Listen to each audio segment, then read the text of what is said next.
Hey, what's up, lightboltjoe here. Today we're going to discuss the 2021 Prime film Cinderella. So this is about 2 hours long, should be an hour and a half. It's the same Cinderella story that we all know and love. You have the girl named Ella, who's nicknamed Cinderella, due to her working with cinders at the family house. Her evil stepmother, she has the two evil stepsisters.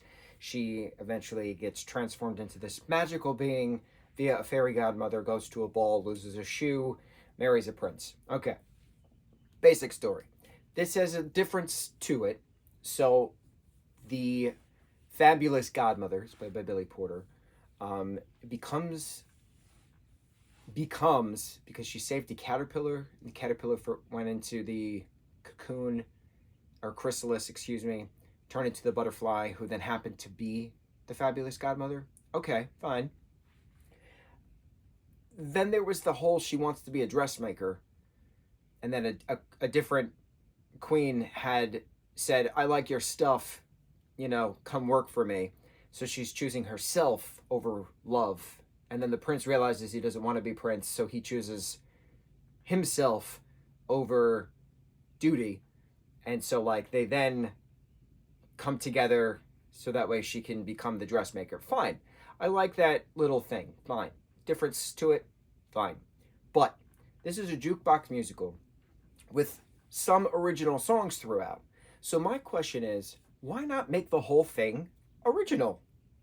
You're using pop culture songs randomly in scenes, and the point of a musical is, and we talked about this with Mean Girls, the point of a musical is to elevate the story, to bring the story to fruition, to carry out the emotional aspect of scene to scene.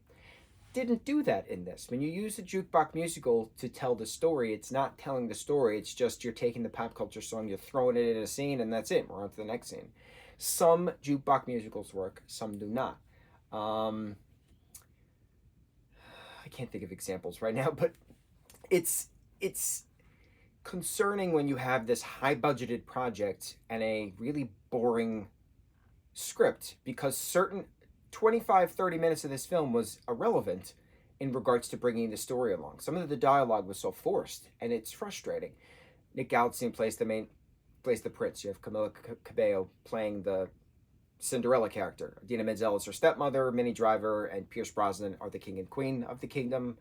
Prince Robert, Nick's character's parents, a bunch of other people who are in this, and you have an incredible, talented cast. Why Minnie Driver is singing half a song at one point is beyond me, because she's an incredible singer. It's just weird. It's weird. It's clunky. It's unfortunate. And what's also unfortunate, aside from the longness of it, aside from the random jukebox musical stories going about, how do I explain this? Let me get some words together. Let me think.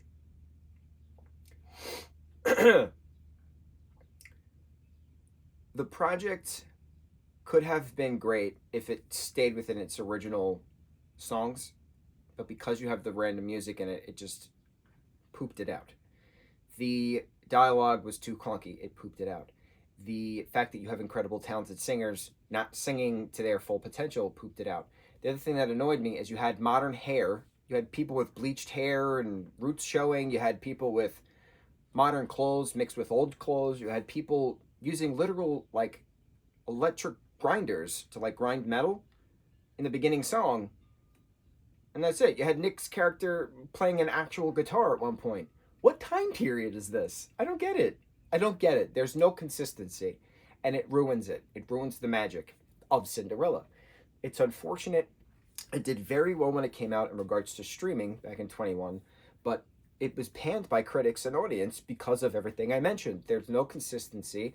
The costuming is great. The visuals are great, but there's no consistency within the costuming.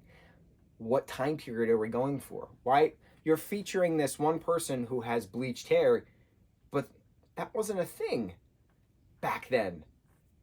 What is this? What aesthetic are we going for? Because it wasn't consistent. Cinderella 2021, we watched it. We're doing, I don't know how this came about, but we're doing a mini Nicholas Galitzine marathon. because he's awesome. So we're just gonna do it. So on to the next Nicholas review. Mucho mahalo.